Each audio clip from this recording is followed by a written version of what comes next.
and welcome to another Sunday edition of the Rock Cut Review livestream. You all know who I am. My name is Edward Felipe Estrada, Montgomery, Alabama, Ivory Coast, video game, backslash and forth, half a dozen eggs in a basket, McGee, Samson, O'Mara. And I am very happy to be your host for this episode. Unfortunately, I'm not joined by either of my compatriots, either Erica, who is watching the Packer game, or my father, Tom, who is currently Christmas shopping, or so he claims. So I guess I'm just alone. But guess what? I don't have to drink alone. I don't have to drink alone because I'm with you. I'm with you, wonderful, beautiful people. And that makes me happy. So today, who is already in the chat? We got an Andrew Spurrell. We got a Scott Moody, aka Whiskey Porch. We got a 2-bit steak. Good to see you, buddy. Speaking of Samsons. And my man, my Lord and Savior, the one true God, Brad LeClaire. Oh, and Donner Pass. What's up? Oh, watching this while you mop the floor. Good to be productive. Good on you. Good on you for sure. Hey, and Pinch Hitter! What's up, Pinch Hitter? Whiskey Lounge, good to see ya. Yes, the most rotten gut. And Cole George. Oh, man, everybody's here. Awesome. So, before we get started, Erica has reminded me to shout out Whiskey and Lipstick, which is on tonight, I believe at 8 o'clock. I hope that's right. I hope it's 8 o'clock. But I'm supposed to shout them out. They're going live tonight. Make sure you go check them out because they are awesome. And yeah, they're cool. That's Sarah from Whiskey Crusaders, Canadian Whiskey Smith, and I don't know who their third is tonight. I think it might be Women of Whiskeys. It's either that or Sam from I Whiskey She Wines. One of the two. Not sure which. Yeah. So, oh, hey, look at this. Bottle Baron. Yay! That's awesome. Decorating. I need to put my tree up. I got it in the other room, but it's not up. And yes, we do have some Foursquare, so that'll be fun. How are you doing? Grouchy Pseudopod. That's such a good handle. That's an awesome handle. I love that handle so much.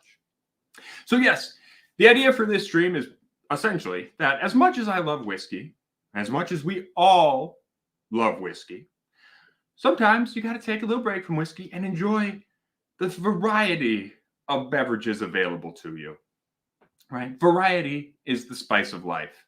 And as Earth, Wind, and Fire once said, we need to share the spice of life. So that's what we're going to do today. We're going to drink some things that aren't whiskey. And yes, suggestions are encouraged. Yes, Big Dog. Suggestions are encouraged. I can only really make what I have in things out of what I have in front of me. But if you have an idea for a cocktail or just something weird that you want me to review, if I can talk about it, I will. Yeah. If I have the ingredients for a cocktail, if I have a particular kind of spirit we can talk about, let's do it. Let's just have fun with this because I could also review really weird shit. We could go review YouTube videos if you wanted to. I don't know if anyone wants me to do that, but we could make that happen. Can we review some Bluefin? Good to see you, Sugar Kitty. Love you. Hey, and Emily Chambers. Oh, as long as we've got a mod in here, Emily, would you help me and throw up a link for Women of Whiskey's stream tonight? Because I totally forgot to get that before I came on here because I was running around. I was replacing the graphics card in my computer, upgraded to a GTX, 1070. So I was putting that in the computer, just down to the patch. I was racing to get it done before this stream started. If there's any issues with the stream, it's because I fucked up the installation. We'll see. Hopefully it all goes well. All right, let's get into this. Oh, Steve A, my man. Good to see you, buddy. He's gonna drink whiskey. I know. You're whiskey through and through. I know. I think you especially hate tequila, if I remember correctly. Why don't we start with some beer? Okay. Whiskey and lipstick. That's the one. What did I say? What did I say? I don't know which one I said. Women in lipstick? I mean, there's probably a channel called that too. All right, let's get into some beers. Now, I'll let you guys pick what you want to see. Women of Whiskey is Wednesday night. There we go. Yeah. Whiskey and lipstick is tonight. Yeah. Erica will not be on this month. She has a prior engagement, unfortunately. Oh, I said Women of Whiskey? I could review people reviewing stuff. We could make that happen. Okay. Let's do that. Let's do that. Why not? Why not? I like that idea. Thank you, Beth Higgins. Beth Higgins, you are a wonderful, intelligent woman. I like you. All right. But before we get into that, let's pour myself a little drink. So, we've got a few beers here. I got Mickey's Malt Liquor, Dugas Peaty Beer. I've got City Lights Cafe Marron. This is a beer cut with coffee. It's an English-style brown ale cut with coffee. 6.7% alcohol on that bad boy. Or we've got Two Women New Glarus Brewing Company. Anything tickle your fancy? I'm kind of interested in this peaty beer myself. This one seems interesting to me. It's a peaty stout. It's an imperial stout aged in whiskey barrels. I believe it was, aged in Swedish High Coast whiskey oak barrels. I think the bottom line here is Ed rated the bargain bin at Ray's. There's a good chance of that. Mickey's hand grenade. We're doing Mickey's hand grenade. Yeah, and we'll do the Mickey's and then we'll do the peaty beer. How about that? We can make that happen. So let's start with a little Mickey's. I haven't had a hand grenade in a long time. So yes, Mickey's Malt Liquor. Not actually as strong a malt liquor as you might think. It's actually only 5.6%. Oh yeah. That's Mickey's. That tastes like Mickey's. Oh man, yeah. See? Yes, thank you, Steve. That is exactly what I meant. I appreciate you being able to read my mind. I gotta say, it's malt liquor. Come on, let's be honest. This is malt liquor. It's kind of like drinking a really skunky beer. It's kind of what it is. It's like drinking a kind of skunky beer. They did not intend to make this super, super palatable. They meant to make this as cheaply as possible and to get a nice high ABV. Although, again, it's a pretty low ABV for most malt liquor. Steve A says, I'm rather disturbed by the fact that I could. I know, my brain is a scary place to be. I have to live in here, you guys. You should feel bad for me. But the fun part about this is we get to do the pictogram together. All right. Oh, okay. So I hope you guys can see this. Let's get it to focus. Come on. All right. If you get it, don't say it in the chat right away. Give people a minute to figure it out. Give people a second to figure that out. All right. Everybody got a good look? Steve Hayes says he doesn't feel bad for me. He feels bad for Erica. Here's the thing I like about Mickey's, though. It is not the most foul tasting malt liquor out there. Compared to like Steel Reserve, which recently got discontinued. Steel Reserve is now discontinued, and it's very sad. It's very sad. because that was one of the first things that I got wasted on in college, which I imagine a lot of young college students probably got wasted on in college. But they've discontinued Steel Reserve. Mickey's taste so much better than Steel Reserve, or even like King Cobra, or what's the other one? Old English. Yeah, no, Mickey's actually just tastes kind of like a slightly skunky beer. It's a slightly skunky beer, right? Right? It's very much just kind of it's a little sweet, but it's got like a a malty sweet kind of taste, but it's really just beer. It's beer flavored. What flavor is this beer? It's beer flavored. And a lot of the other malt liquors out there, are just ridiculously like what's rotten. And I know that's the name of my show, but they actually are. They taste like rotten grain. They don't just taste skunky, they taste rotten. That's the Mickey's difference. I do also have to say, the wide mouth bottle, if I can get that to focus, the wide mouth bottle, you can put these away so quickly. Seriously, like this is 12 ounces. I already killed a third of it just sipping on it, because this wide mouth bottle, you can't take small sips. That's the beauty of Mickey's. They know what they're trying to do. They're trying to get you drunk. They're trying to get you to blow through that six-pack as quickly as possible. And that's why they got that wide mouth bottle right there. That's why that's there. Because then you have to buy more Mickey's.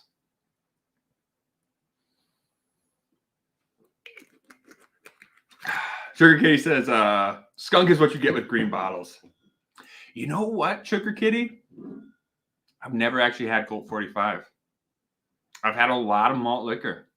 Never actually had Colt 45. Maybe that's a lie. I might have had it once in college. Hey, story time with Ed.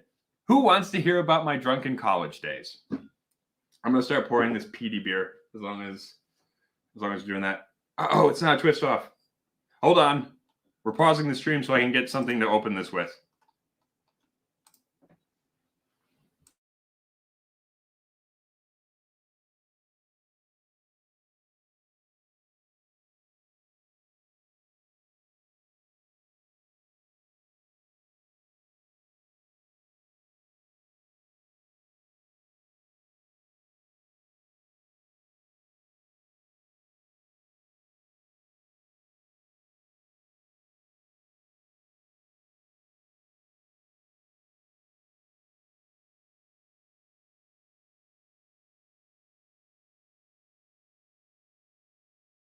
All right, and I'm back. Oh, also, before we go any further, we should let people know what this clue was. I'm with stupid. There you go. I'm sure a lot of people got that. That's always. I think you did. I think it was a certain giving of thanks this week. I got the thing. Don't worry. Yeah, drunken college days implies a sober. It's just a sober college days. We drank way too much back then, and I'm willing to admit that it was excessive. Don't be excessive in your drinking. That's a dangerous thing. But yeah, so the thing is, we used to drink 40s for every holiday or special occasion. The thing about when I was going to school, I was at Madison, Wisconsin, UW Badgers. You're not allowed to buy a single 40 in Madison, Wisconsin. Can't do it because they're worried about public drunkenness, right? You can't buy a single 40. You can buy a 32 ouncer. You can buy a tall boy. You can buy a single 12-ounce can, but you can't buy a 40 ouncer, which was what we like to drink on holidays. So all the big holidays, Halloween, Mifflin, which is a big street party over there, we like to drink 40s. So, since you can't buy a single 40, you had to buy a case. Had to buy a case. Mandatory Edward 40 heads. Yeah, we used to do Edward 40 heads. Yeah, it's oddly appropriate to find under a Mickey's bottle cap. It really is. Yeah, so you had to buy a case. So, being that we were dumb college students and didn't have cars or anything, we would go to liquor stores and haul cases of 40s back to wherever the fuck we were living at the time in the sophomore slums. So we would traipse, and not every liquor store had cases of 40s. So we would go down to a particular one that had a large stock, and we would haul things across town walking. I don't know why we didn't take the bus. I guess because we were dumb college students. But we'd haul cases of 40s. And then at the parties, whoever was like a VIP would get a 40, which is, as you can imagine, went about as well as you can expect. Because I have blurry memories from a couple Mifflins, which were the big street parties. Mifflin is the big street party in Madison. And all I remember is getting a 40. I had already been drinking heavily, obviously. This is not to glamorize over drinking. Drink responsibly. But I was already very, very drunk. I got a 40. I was drinking it. I walked out onto my friend's porch. And my friend lived on Mifflin. And behind all the houses, all the yards are connected behind these row houses that they have on Mifflin. Right? And so all these kids, these underage kids, were drinking in these backyards, obviously without the permission of the owners. They were just there. They just showed up to drink at Mifflin. They couldn't drink on the street, so they were in the backyards. And cops on horseback started riding down through these yards in a line, herding and driving the kids off the yards. The horses were jumping over hedges and fences and shit, jumping over the hedges and riding down kids, driving them out of the yards. And I was just standing there with my 40, pretty much browning out. And I was like, holy fuck, I thought I was hallucinating. Like 15 cops on horses galloped past me, driving kids out of the yards. That was the most surreal drunk experience I had ever had. Because I was on the porch. I was fine. I just stood there watching, like, what the fuck? All right, let's get into Douglas or Doogies. I don't know how to say it. Doogies peaty beer. So this is an imperial stout aged on whiskey barrels. Interesting that they say aged on whiskey barrels, not aged in. Not sure. I don't think that really matters, but yeah. Now, when I was working at Ray's, I know a friend of mine told me, who was a big beer guy, he said this was one of the smokiest things he'd ever drank. It was basically too smoky for him to handle. So we'll see. Yeah, the old annual kid wrangling. I mean, it's not like anybody got hurt. I don't think seriously. Although I know at one of the college days hurting drunks, I know at one of the freak fests on State Street, which is the Halloween party, my buddy who was working, he was watching a drunk guy, and the drunk guy walked up behind a police horse and slapped the horse on the ass. And the horse full on kicked him right in the chest. Full on kicked him right in the ribs, knocked his ass down.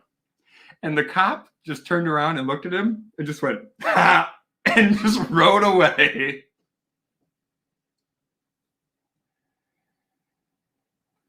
All right, let's see. I'm going to pour myself a little more. It's hard to smell this.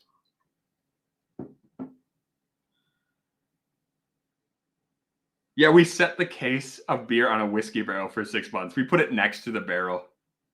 Stack them 6 high outside the barrel. Exactly. Italians have their bulls and we have our cops on horses. Yeah, right? Yeah, the running of the mounted cops. Oh, that's weird. That is super weird. So I guess, okay, I'm reading the label here, and they're saying they actually aged it in 2 types of barrels. So the first barrel was a more like Speyside style, like they described it as a smooth whiskey. And the second one was a peaty whiskey. Hey, Eli, what's up, man? What's going on? Good to see you, dude. Oh, Bubble Bath has some insight. It's a beer thing. Usually it's rested on fruit or cocoa nibs or whatever. That's just how they word it.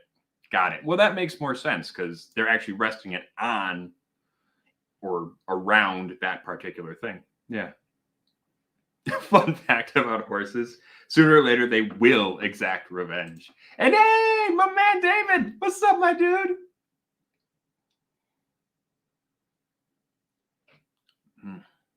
Okay, I gotta say, this is a lot smokier than I was expecting. You know, sometimes when they say like a beer is gonna be smoky, I don't think it's all that smoky, right?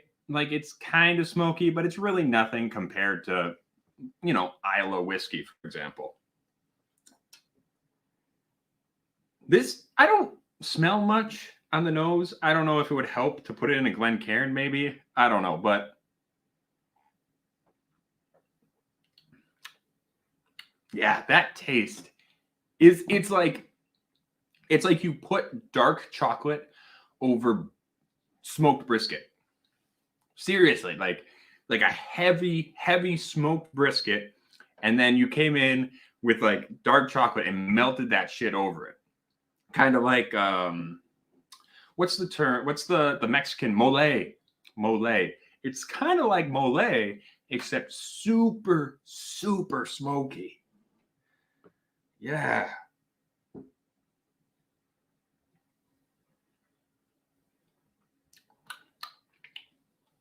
Oh, Boat was saying he got one of those open on smoking seas, and it was surprisingly smoky. Not so much peaty though. It's not like a Reese's. It's not sweet. It's not like a sweet. It's not. You know how the peanut butter in a Reese's is. It's just like sugar. It's sugar and peanut butter. It's not really even peanut butter anymore. It's just like crystallized peanut sugar. It's not like that. This is a very bitter coffee and dark chocolate and kind of smoke. I don't know if I get like earthiness or I guess maybe a touch of earthiness, but it's really not anything more than I would expect from a stout in the first place, right? This is kind of just smoky stout. It's not an earthy, it's not a muddy, it's not like an Isla stout. It's more just like a smoky stout, you know? Yeah. Is the Open on Smoking Seas, is that this fella? Because Erica picked this one up just a little while ago.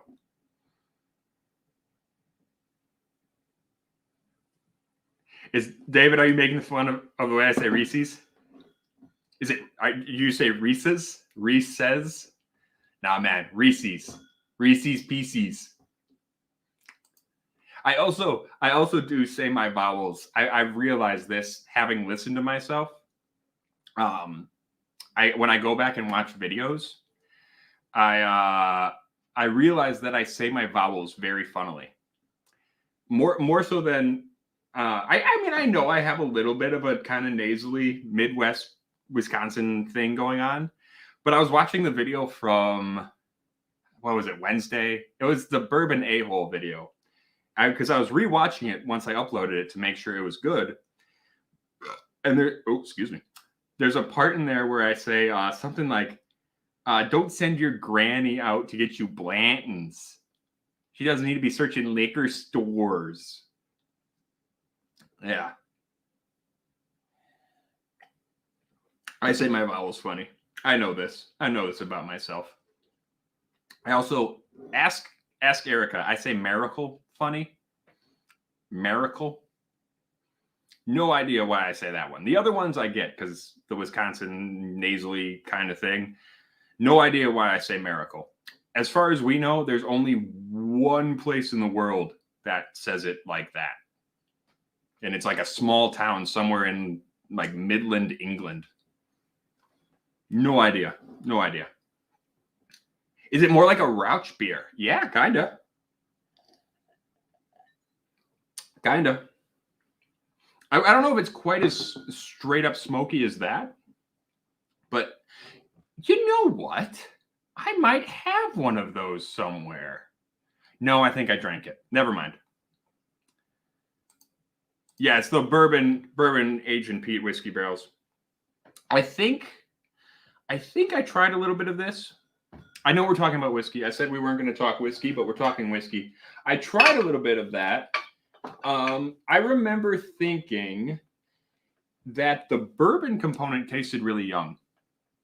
Like it definitely did taste kind of smoky, but it was really just like you put smoke over a very young green bourbon, which not my jam. I don't think the flavors really integrated all that much. So not my thing. It's fine, but I don't know. I think Erica liked it well enough. So yeah. All right. Let's keep moving on. Pinch hitter is saying Open Arm is finished in the Freud barrels. They have a web page that lists the barrels for each batch, but when I tried to look for my bottle, it was broken and out of date. That's too bad. Oh, Erica's here. She must be watching. Well, she's watching the Packers. She said it's very meh. I think that was how I felt about it too.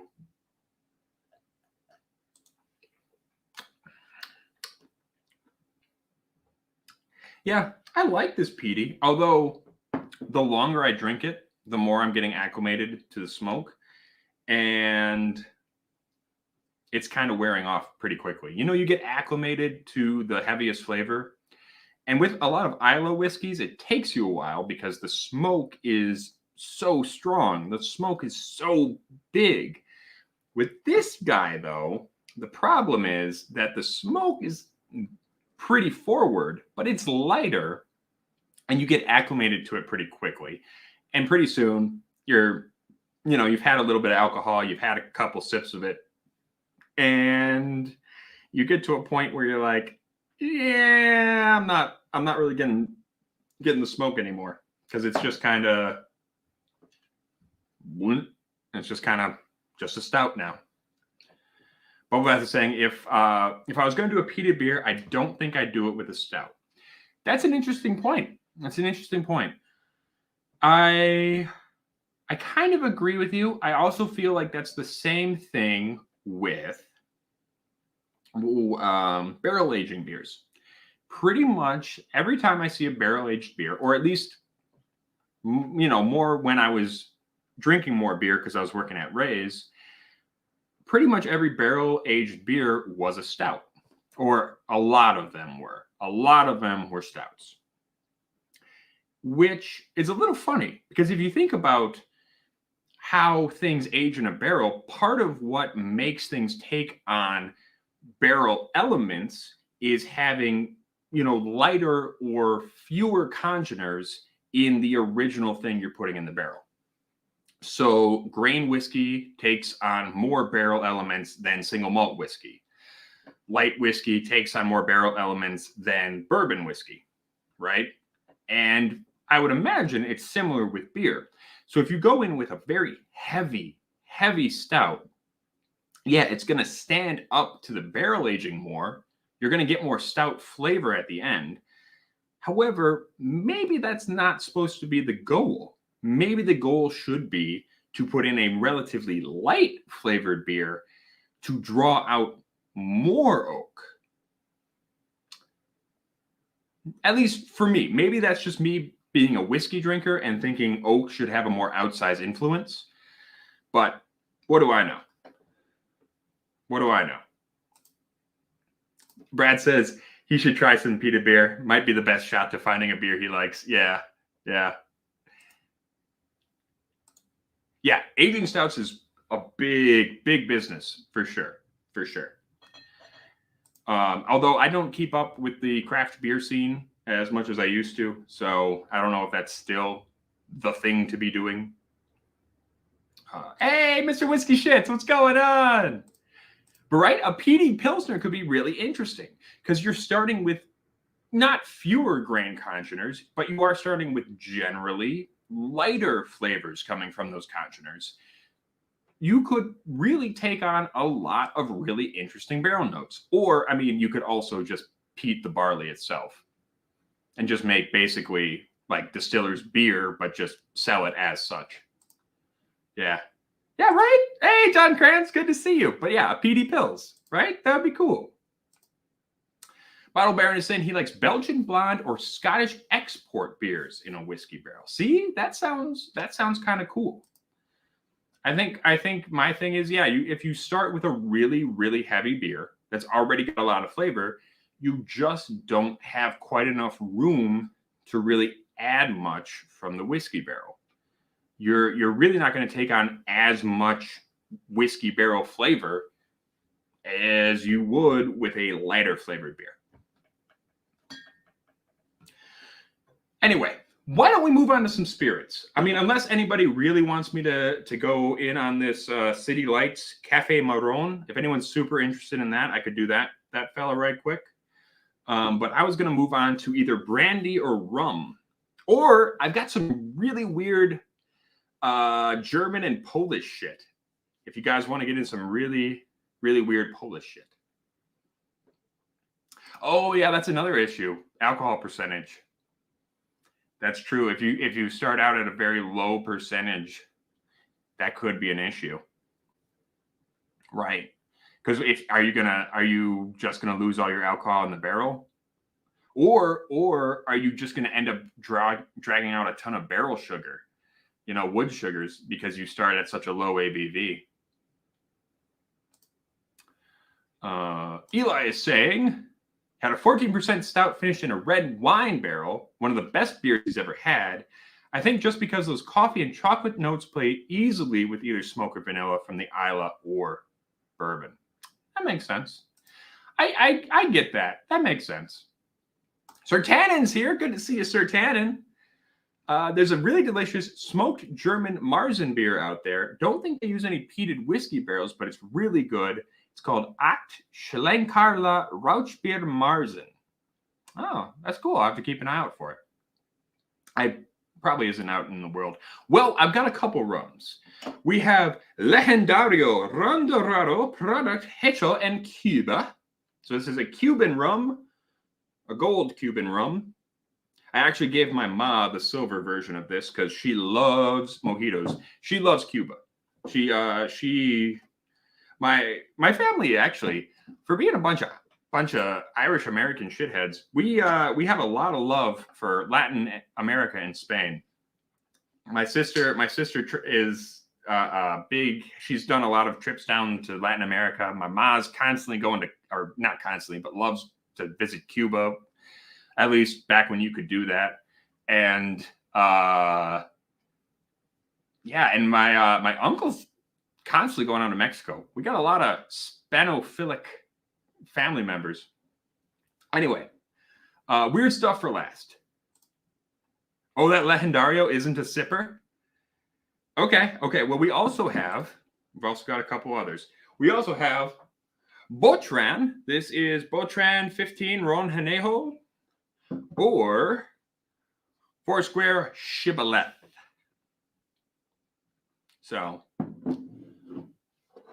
whatever. Yeah, Imperial Peated Pilsner. That's the thing. You could conceivably make a extremely high alcohol Pilsner, right? I mean, you'd have to use you'd have to use like champagne yeast or I guess wine yeast or something that can stand up to that, like they would, I guess, with a barley wine, right? I guess you could make a barley wine and age that in oak, right? I mean, there's nothing stopping folk from making like a 14-15% barley wine, right? So put that in oak. Foursquare is supposed to be really good. It's not fit for this show. All right. Well, we're drinking it. Let's make it happen. So this is Foursquare Shibboleth. I did take the neck pour off of this like 6 months ago or something. So it's been sitting for a minute. This is ex-bourbon, 16-year-old. Wow, that's old for a rum. Damn.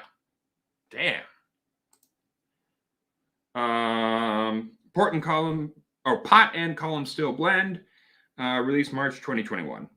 Yeah, so I bought this back in March. I took the neck pour off. It's been sitting since. 56% alcohol. Yeah, Botre. I know the 15 isn't actually 15. I know it's a Solera system.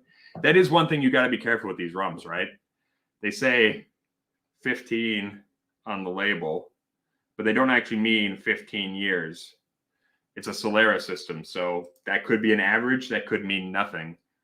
That's what I like about. I wonder if I still have any. Oh, I might have drank all my Martinique rum, but that's what I like about Martinique rums is they do actually have to adhere to aging labeling requirements. So if you call it a VSOP, it has to be like a brandy. It has to be 4+.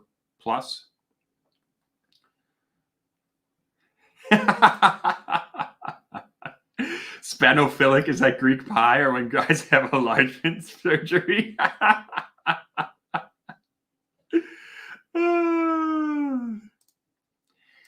Yeah, no, it's true. Rum age statements are very sneaky. They're very sneaky. You got to be careful because there's only a couple countries I know. Like so, Puerto Rico, you have to have a year in the barrel, or was it 2? No, it's a year. Even for silver rums, they can filter it afterwards, but you do have to have a year in the barrel. It's such a weird thing where, like, if it's in certain countries, like Puerto Rico obviously has to go by U.S. law. Martinique obviously has the French system. I think Haiti does too, so you can kind of trust those age statements. But like once you get into a lot of the Latin American rums or Indonesian rums, or there's so many different countries producing rum and they all have different laws and there's so many ways to kind of get around. Yeah. They don't even have a Solera system in place though. Oh, almost all brands lie about having a Solera system just as an excuse to use it for bullshit age statements. That's fair. Oh, and Steve A, thank you. Dominican Republic is really odd. If there's an age statement, half has to be at least that old, with the other half averaging at least that old. See, that's sneaky. I can't think of another country who does that. I don't think anybody else does that. Anyway, but this is a product of Barbados, and it is very clearly labeled as 16 years, so we can appreciate that. The other thing is that I think is really interesting about this one is it is labeled as a single blended rum. So single distillery, however, it was both distilled in a pot still and a column still, hence a blended rum. This is one of the I think this is one of the few times you're ever going to see single blended on a label.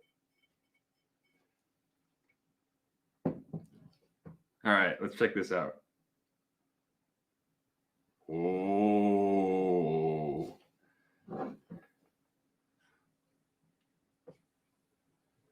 Oh.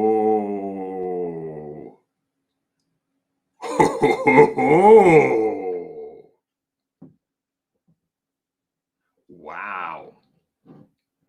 So first things first, on the nose, you can definitely smell.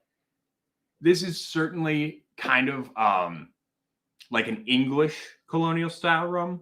So for those of you who may not be quite as aware of rum, and I'm no rum expert. I'm not an expert in anything. Let's be very clear. I'm not an expert in anything. But I know a little bit about rum. And so generally rums are made in a one of three styles. So depending on what European power colonized what region, they kind of make it based on either a French style, an English style, or a Spanish style, right? And obviously each country within those spheres of influence have their own styles, but they kind of all play by the same rules. So the areas that were colonized by Great Britain have this English colonial background, tend to have a more bittersweet, more dark molasses, that blackstrap molasses forward nose. They lean into that heavy, bittersweet nose and taste. Whereas your rum agricoles from the French sphere of influence, so Haiti and Martinique, tend to have more of a, how would I say it, a grassy kind of vegetal quality, I guess is probably the best way to put it. Yeah. And then your Spanish colonial sphere tends to make a more, I guess, for lack of using a bad descriptor, a smooth kind of rum, a more neutral, easygoing kind of rum that can take on a lot of nice wood elements, right? If you start out with a smoother, more easygoing distillate, it can take on more of the wood, like we were talking about before with beer. David is saying compared to the Botran. I will. I'll compare it to the Botran in just a second. I promise. What's gonna say? So this is definitely leaning into that more bittersweet distillate, right? That bittersweet blackstrap molasses kind of smell. It's kind of like shortbread, but with a bittersweet thing going on. Caramely, vanilla. And definitely some oak spice. Like that's got a lot of oak on it. 16 years in Barbados. That's a long time.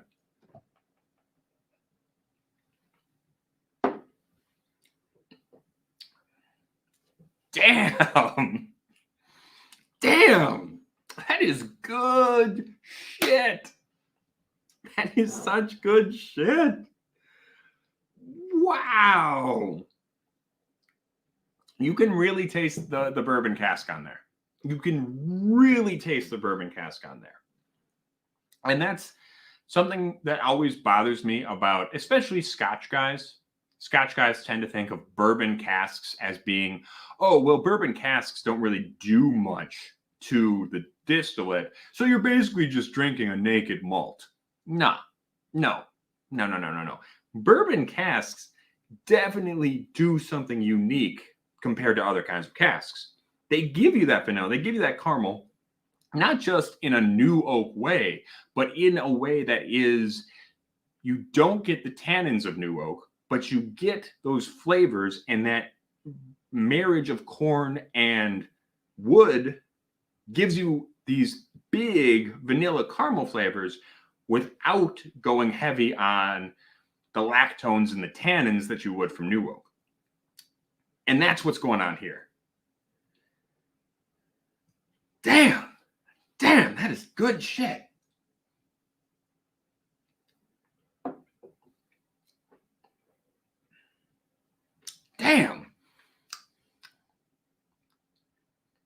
Damn, that is really good shit. Why is that so goddamn good? All right, let's compare it to the Botran real quick. Yes, grassy vegetal. Are you trying to say it smells like manure? No, I don't know if it smells like manure. You know, because like I've had things that smell like manure, like some peated whiskeys, or I gotta let this cork get a little soaked. It's getting a little dry.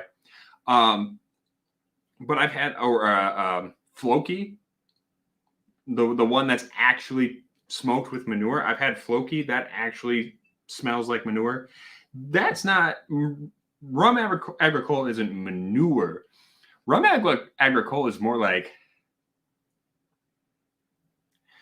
All right, I'm going to say something with the understanding that still illegal in some states. Rum agricole is like the marijuana of rums.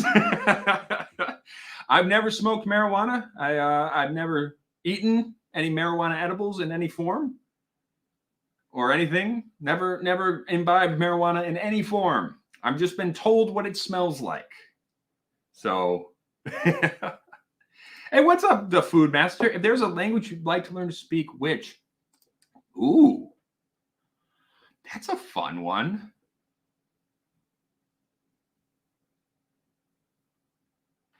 Oh, man. I was going to say more like skunky stuff. Yeah. Less manure, more barnyard notes. Yeah. Yeah. Exactly. What language would I like to learn, though? You know, honestly, Russian seems kind of fun.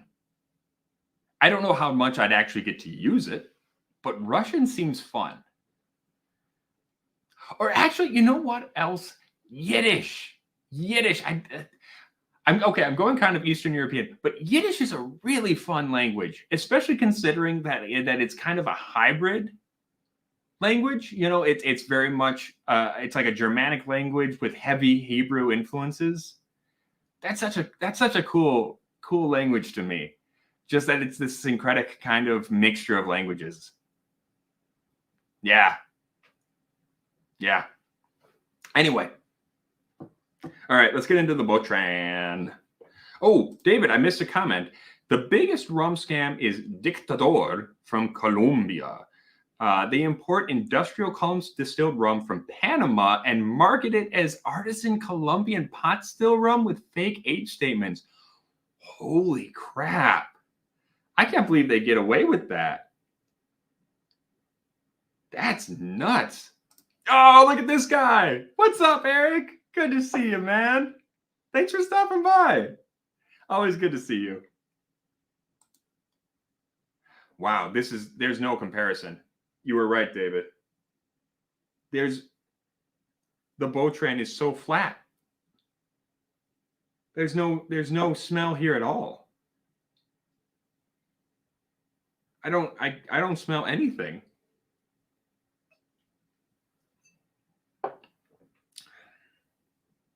Okay, on the taste, there's something. Yeah, on the taste, there's something. The taste is...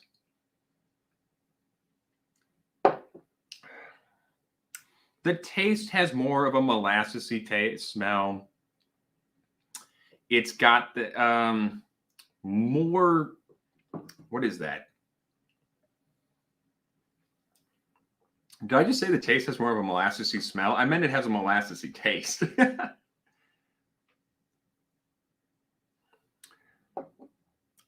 Yeah, it's kind of just light, easygoing. It's not a lot to it. It's very neutral. It's very neutral. There's a little bit of a charred oak thing. Definitely a little bit of a charred oak thing. Oh, and you got to remember the Botran has that glycerin too. Now, I wonder if how much that actually changes the taste. Or if that's more... I don't know. Is that going to change the texture more, or is that going to change the taste more? I know there are a lot of rum brands who are adding... I don't remember the French term for it, but some sort of added sugar. Some sort of added sugar or something like that. Basically to kind of sweeten it up afterwards. We're doing just kind of everything right now. I'm about to switch over to a brandy, I think. We might try this Legendario right quick. It only affects the mouthfeel. Okay. Yeah, that makes sense. Yiddish is definitely a cool sounding language, yeah. But you probably get more mileage out of Russian. Oh, yeah, for sure. I feel like Yiddish is mostly only spoken in probably Haredi Jewish communities in America for the most part. Probably in Israel, too. I mean, certainly in Israel. But probably less so than Hebrew, even. Hebrew is probably spoken a lot more in Israel at this point. So, yeah. Yeah. Anyway, I'm going to try a little bit of this Legendario right quick. We're going to see what the deal is with that. I'm just going to do a Scottish rinse. I'm just going to do a little Scottish rinse and try the Legendario.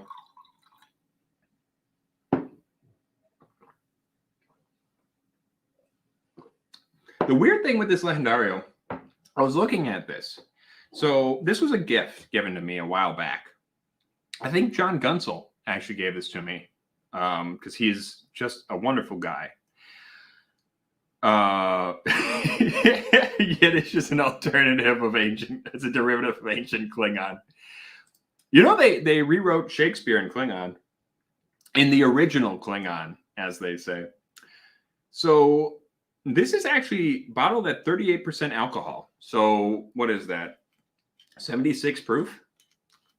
Yeah, I think it's got one of those. That's always a bad sign. Okay, hold on. Can I get this to focus? You know this is a bad sign. Anytime a bottle has one of those, you know that's a bad sign.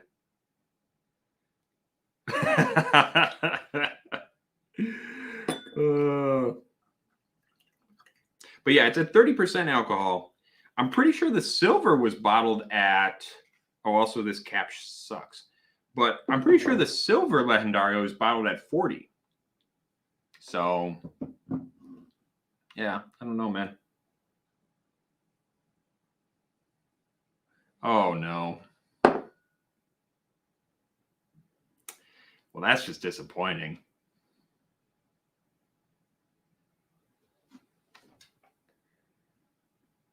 Oh, that's just disappointing. I don't even know if I want to drink this. Oh. Like the Botran was kind of disappointing compared to the Shibboleth for sure, but this is disappointing compared to the Botran. Yeah, this Botran smells 10 times better. Oh, David is saying all Cuban rum is distilled, aged for 2 years, then filtered and mixed with new make and put back into the barrel. Interesting. Is there a reason they do that, or is it just a cost-saving measure? You know? Yes, chugging is the optimum ingestion method. That makes me think of what if you could ingest liquors in other ways? Like, what if we started insufflating liquors or smoking liquors?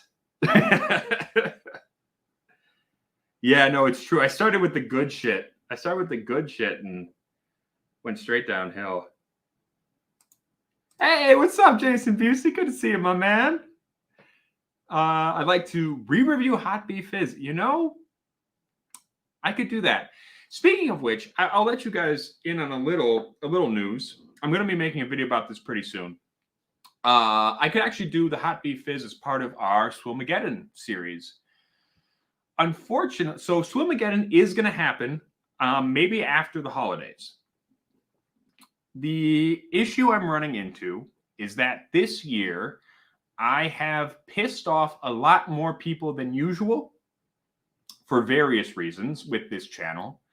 I tend to speak my mind and I tend to say things just off the cuff, and I tend to piss people off. So there are some people who seem very mad at me right now for various reasons, based on the comments I received on some videos. And I'm not going to be sending out my address to receive samples from people this year.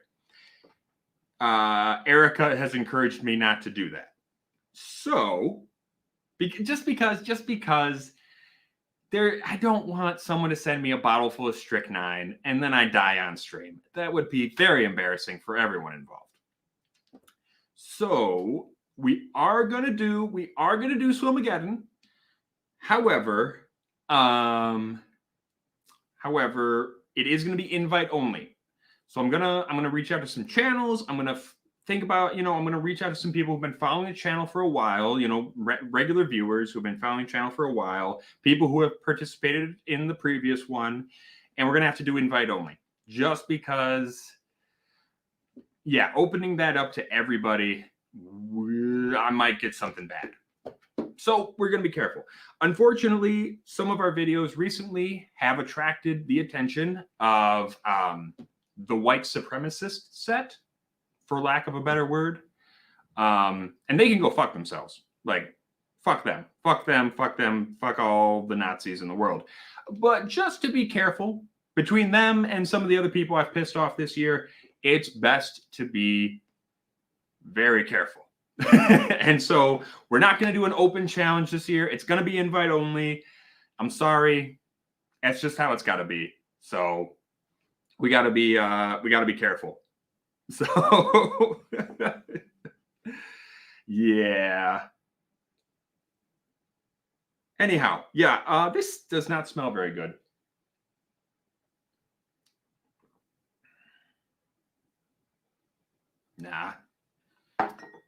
Nah, that's just not very good.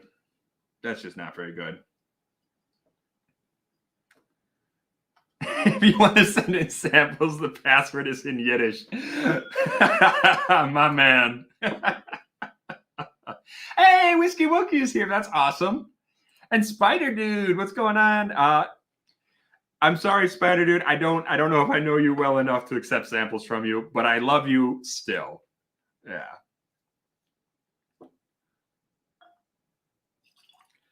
All right. Yeah. Well, and that's it's better to be safe than anything else. Unfortunately, with certain political happenings in the last recent period, some of my videos that have featured me and Erica have attracted bigoted attention, and we just got to be careful. In addition to some people who are very, very intensely hateful about their defense of sexual offenders for some reason, based on some videos I made that basically said fuck Jim Murray and fuck Jason Brown. So we're just not going to take any chances this year. Bubble Bath, what if one of the samples tastes like strychnine but isn't? David saying, dear Mr. Rotgut, here's a new blend called non-arsenic. Non-arsenic from the Gaelic for delicious. Love, Jim Murray. Yes, fuck Jim Murray and fuck Jason Brown. We can all agree on that. All right, let's get into a little brandy. We're going to go over the hour time limit. Sorry, I think we're going to go a little bit over. Hope everyone's okay with that. So, Lestau, we're going to get into some Brandy Desjares. So, I love the Lestau's sherry products. Big fan of sherry. Huge fan of sherry.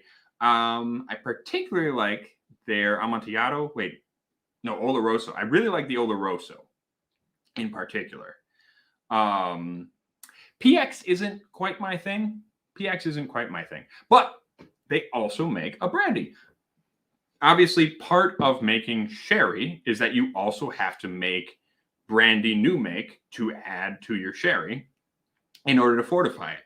So as long as you're making your fortifying new make, you might as well age some of it and make a brandy. So Brandy Desjares.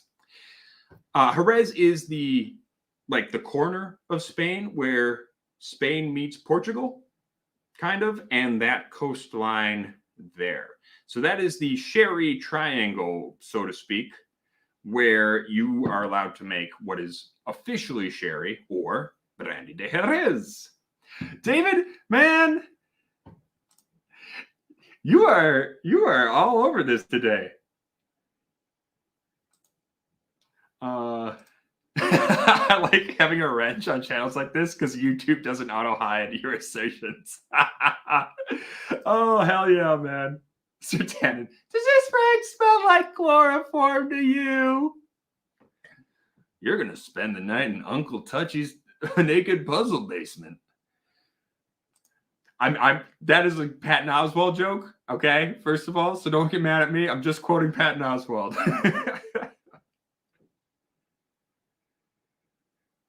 All right.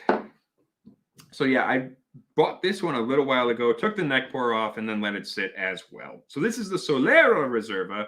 I'm pretty sure we can actually trust these guys to be actually doing a legit Solera system, as opposed to some of our friends in Latin America to Food Master. I mean, I like puzzles, but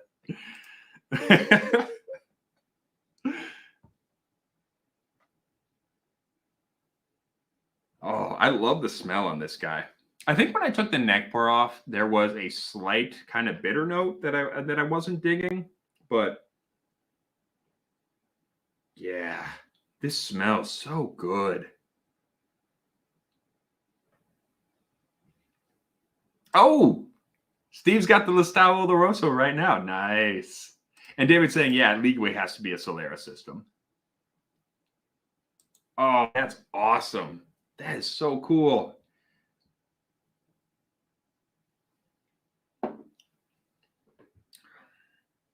Damn, that's good.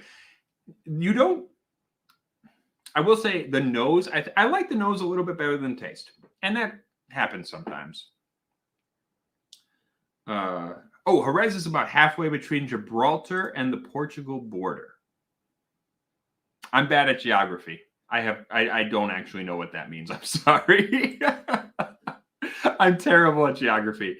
I'm still pretty sure California is just Los Angeles. I'm like 95% sure California is literally just LA.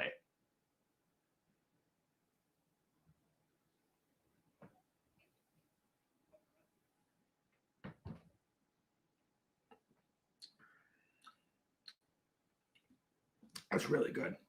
That's really good. I think the nose is my favorite part of this. The nose is you got a little bit of grape, certainly, and I would imagine that's from those younger barrels in the Solera. For those of you who are unfamiliar with the Solera system, you're taking younger barrels, a rack of younger barrels. You're adding those to older barrels, then those barrels to older barrels, and so on and so forth, until you get to your final rung of barrels that you actually are drawing spirit from, or wine, or what have you. So you're ending up with a mixture of very, very old, spirit or wine, mixed with some stuff that is a little bit younger, but has been through the rungs. Commonly used with sherry, other spirits. There's some people who are doing it even in whiskey now. I think Glenfiddich and Stranahan's are two of the big guys. But of course, Stranahan's is a little bit different because that's less of like a true Solera system and more like a vatting system, I would kind of say. That's more like they age it and then vat it, which is kind of like a Solera system, kind of different. Yeah. Hey, what's up, man? Good to see you, dude. Everybody go show Bourbon Bites some love. I mean, if you know about my shitty channel, you already know about Bourbon Bites. He's also on Twitch, which I am too. I was actually streaming last night, but yeah, and I'm actually going to be streaming. I hope to be streaming tonight as well on Twitch. So I'm probably going to go on about 8. I'm hoping. I just put this new graphics card in, so hopefully I can actually play Halo properly. Oh, Steve A saying if he wasn't rich, he'd still post fuck Jim Murray and fuck Jason Brown. Someone else would just have to approve it. Oh, and Hill Rock. Yes. Hill Rock is doing a Solera system.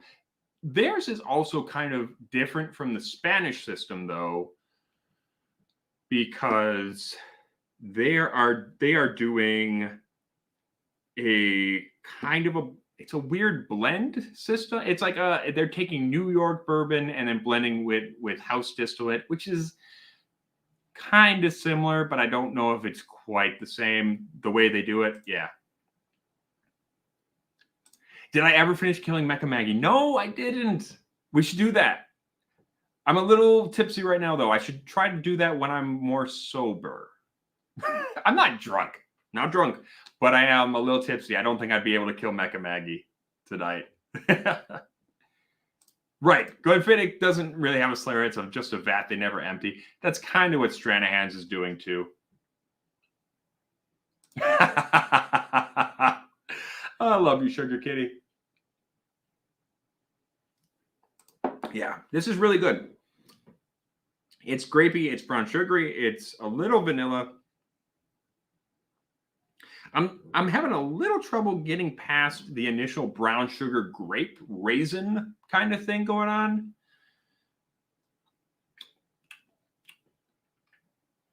I mean, because those are kind of the big dominant flavors. Those are really the ones that are really, really hitting you right in the face.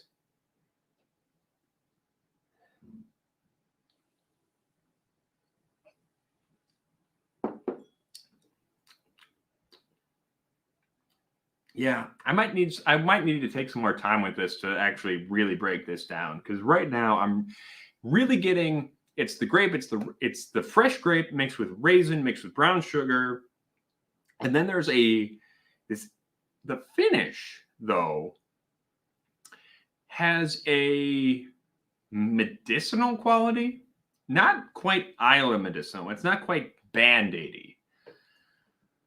But it's kind of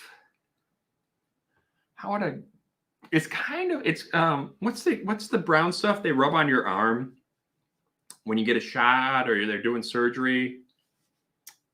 It's not iodine, is it? Is it iodine? I think it's iodine. Yeah. Point being, it's got a medicinal quality.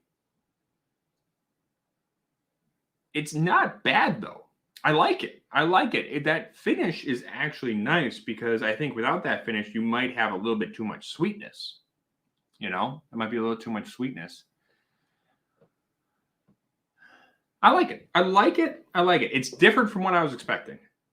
Betadine or betadine? Betadine? I don't know how to pronounce that. But yeah, it's that smell. It's that smell of that kind of brown stuff. Oh, I missed something there. Yeah. David is saying I should look for, or we should all look for, Cardinal Mendoza, and Grand Duke de Alba are my two favorites, Jerez brandies. All right. Let's get into the weird stuff right quick. So we did beer, we did rum, we did brandy, we did one brandy. Let's get into some weird liqueurs right quick. Also, I've realized right quick is a very Wisconsin thing to say. I didn't know other people didn't say that. It's kind of like bubbler. Okay, first one to tell me in the comments what a bubbler is gets 10,000 internet points. What is a bubbler? 10,000 internet points is the first one who can tell me.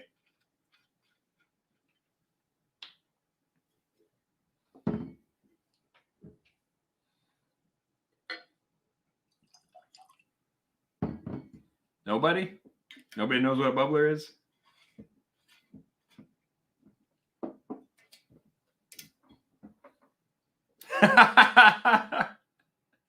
There we go. John Krantz got it. I should have said, if you're from Wisconsin, you're not allowed to answer. I should have made that clear that you had to actually know it secondhand. A bong, that would also make sense. That would also make a lot of sense if it was a bong. Yeah, no, not a water fountain. Okay, here's the thing. A water fountain is what birds bathe in. A drinking fountain is okay, but truly the real name is a bubbler. Where you fart in the bathtub? A promiscuous fish. I like that one. Or it's a type of airlock. See, that makes sense too. Or a point on your fishing line. Oh, that's good too. I think that's a bobber, but I don't know. I don't fish much. All right. Let's check out. This is Schwarzhag. Schwarzhag. So if I don't know my German that well, I think my old man would probably know better because he actually learned Milwaukee German growing up. I don't think hog is actually a German word. I thought, wouldn't it be Schwarz? Isn't there another word for pig in German? I don't actually know. I thought it was like something like Schwarz. Wouldn't it be Schwarzschwein? Schwarzschwein, not Schwarzhog. Maybe they thought Schwarzhog sounded better. So this is Krauter Liqueur from Hardenberg, Deutsche Tradition, seit 1700. So this is kind of like your Jaeger. This is a bit like Jaeger. South Carolinians just call it a water fountain. Yeah, see, no, water fountain doesn't count. I'll accept drinking fountain, but water fountain is an installation in front of a building where birds gather. Hog equals Schwein, yeah. So Schwarzschwein. So black hog. I think maybe they thought Schwarzhog sounded better, especially for English speakers, and so they wanted to, market it that way.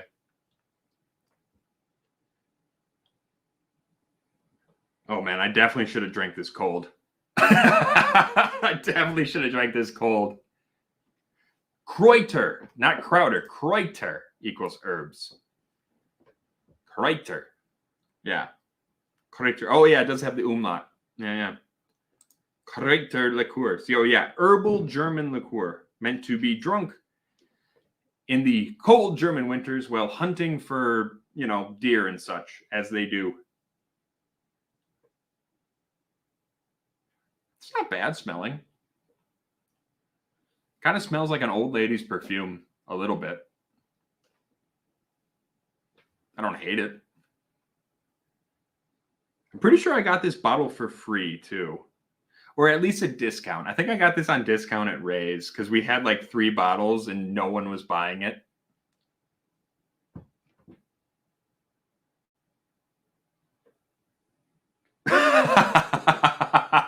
Cliff is saying we call those public beaches. People go swimming and tanning in public fountains in the Carolinas. Yeah. That's one of the most Peckerwood things I've ever heard. That sounds about right.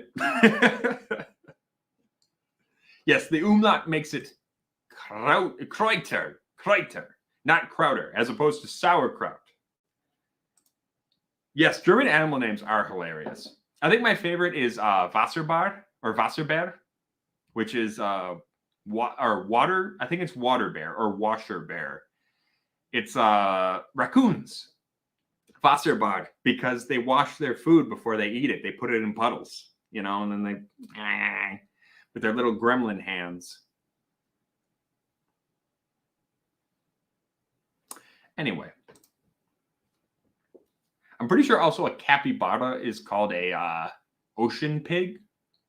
I don't know how that actually goes in German, but I'm pretty sure that's what they call them, which is kind of fantastic. Just take an adjective and mash it onto an animal that already exists.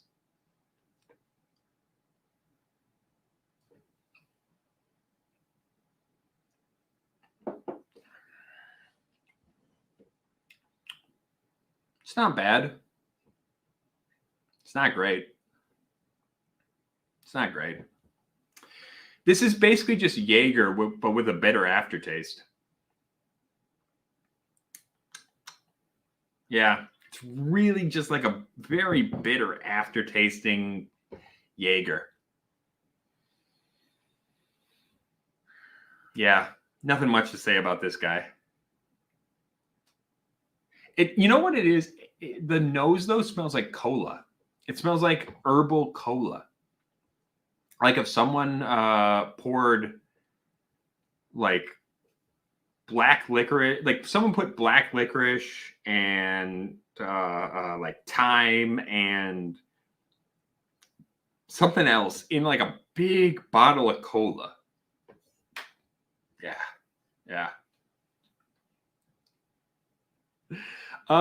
Yes, Germans do love their compound words. There is something fun about the German language in that you can just make a word very easily. It tends to sometimes end up with very long words, but still, there's something elegant about that. Oh, there are several modifiers, and then pig, like lazy pig. I know sloths in Spanish are oso perezoso, lazy bear.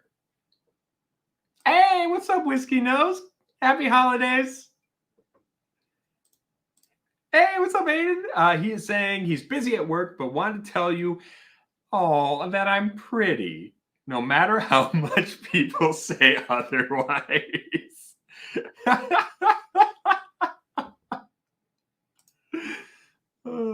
Sir Tannen says, I can see the ad now. 2 German guys walking along, one with a cup of cola in hand and one with a big stick of licorice. They're really not paying attention, and they actually run into each other, and the licorice ends up in the cola. You have gotten mine licorice in my, or you do licorice in mine cola. Oh. Sugar Kitty says, compound words. Oh, okay. Let's see if I can say this. All right, let's try this. Kapel mise ter Dampf en Schifffahrt Beletenemer? I don't think that was anywhere close. All right. All right. So we're coming down to the last of the things that I set aside for this weird non-whiskey stream. Thank you all for tuning in. Appreciate it very much. If you enjoy this content,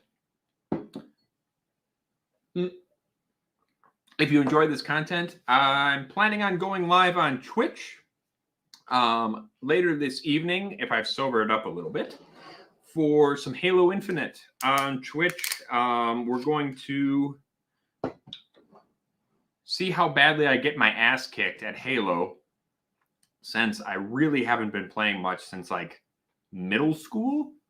I played some last night, and actually the new Halo Infinite is pretty cool. I'm digging it. So if you want to come hang out on Twitch, it's Twitch rotgut_review. I'm going to be over there playing some video games. So yeah, should be fun. 8 o'clock Central Time. Come hang out. Sir Tannen learned one in college.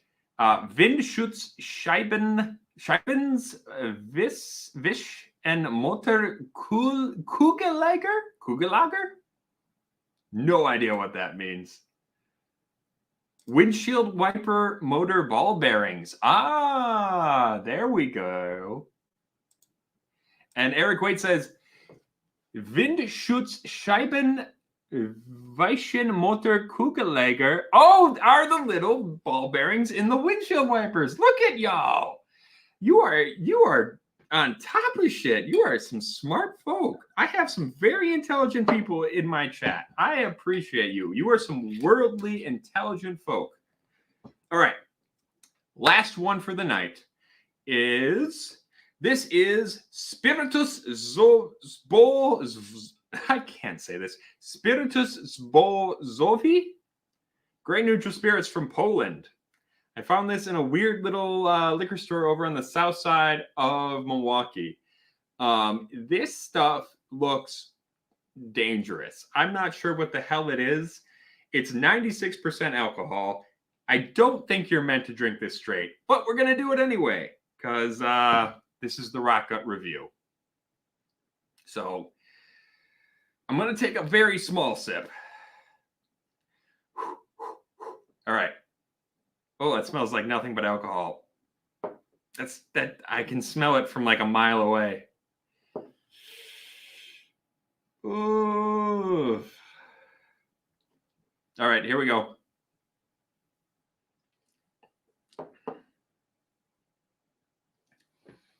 Oh, that's not as bad as I thought it was going to be. That's not actually that bad. I thought that was going to be really, really bad. I thought that was going to make me upchuck. Wow. No, I mean, it burns. Like, it definitely burns. Like, you definitely get a burn all the way down. You get that big Kentucky hug. It's not that bad. That's not that bad. I was worried I was going to throw up right away. I don't think I'm going to take a second sip. But for weird European liqueurs that you find just randomly in liquor stores, not bad.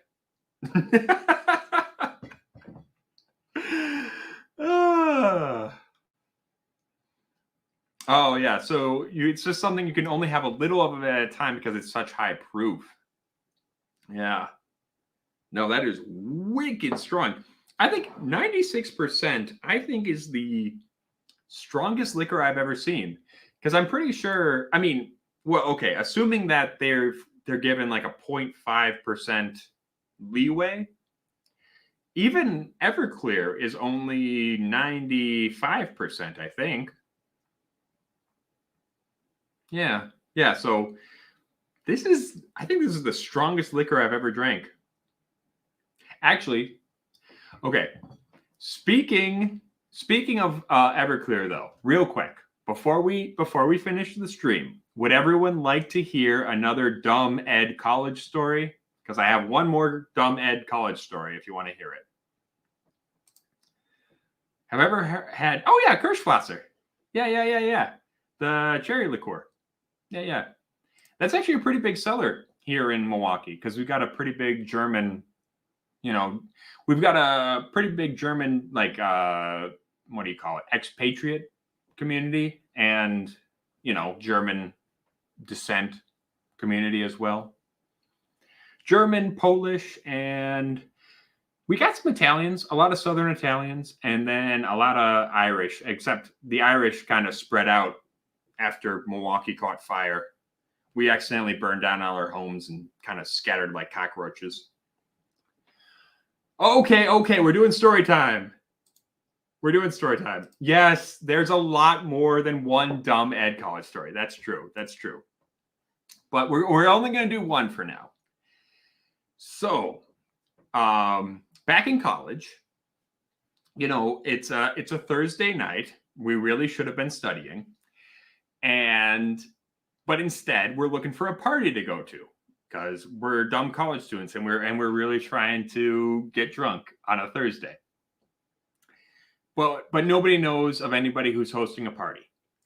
So we're living in the dorms, bunch of dudes, and some girls we were hanging out with call us up and it's like, hey, do you know any parties are going on? We're like, nah, we don't know any parties. Do you know any parties? No, we don't have any parties. Can we just come on over and have some drinks? We're like, yeah, of course, come on over. We got plenty of liquor. So the girls from the girls' dorm pop on over, and we're all sitting down. We're having some drinks. We can start getting a little loud. And the RA, or house fellow, they called him, pops into the room. Pops into the room and says, hey, you guys got to keep it down. It's late. People are trying to study. Keep it down. Yeah, of course. We're going to keep it down. So we keep going. We're hanging out. We're talking. We're chatting. We're drinking. And we're all underage, keep in mind. We're all 19 years old at this point.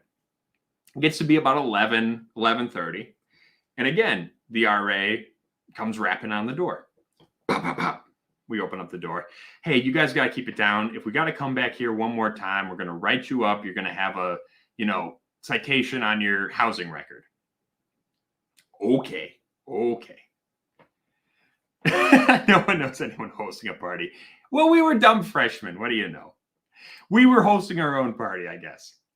Anyway, so we're hanging out. We keep drinking. It gets to be about midnight, quarter after midnight. And we're still being loud as shit. And so the RA comes back. Pop, pop, pop, pop, pop. All right, now I got to write you up. Yeah, sure. We don't give a shit. Whatever. So at the time, we're living in this tiny little dorm room. And so there is one of the young women we invited over. is sitting on our couch, which is right next to the door.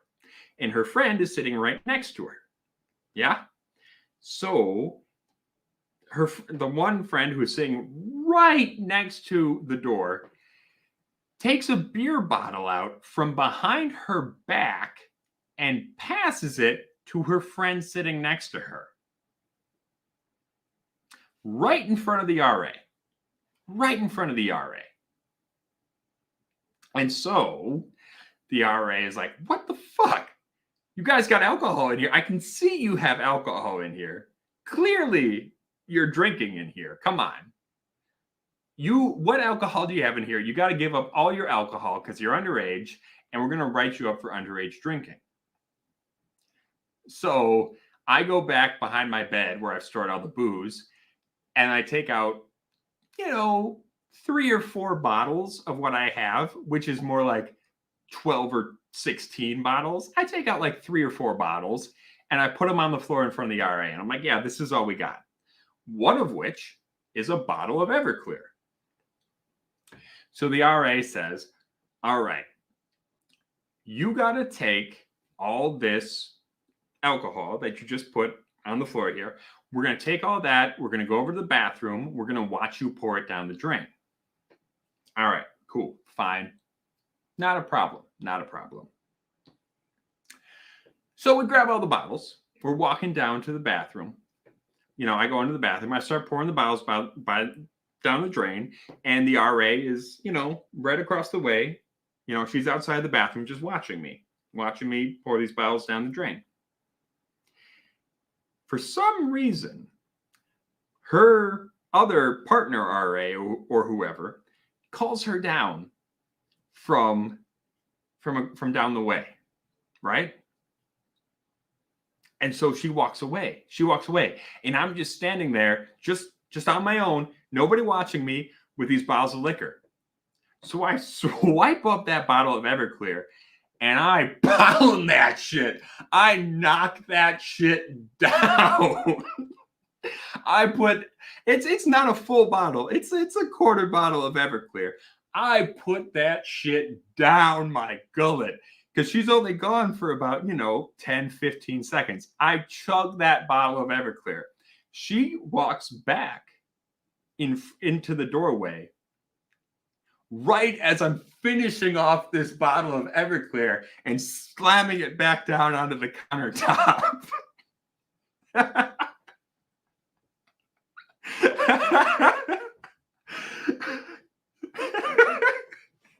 She didn't even get mad. She didn't even get mad at me.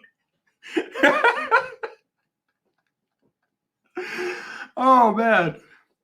And that is one of the drunkest times I've ever been. So, until next time, thank you all for watching. This has been the Rock Gut Review. We've done a lot of things that weren't whiskey. Hope you all had a good time. If you enjoyed it, hit the like button on your way out, hit that subscribe button, and come on over to Twitch/RockGut_review at 8 o'clock tonight for when I'm playing some video games. Until next time, all of you, stay rotten.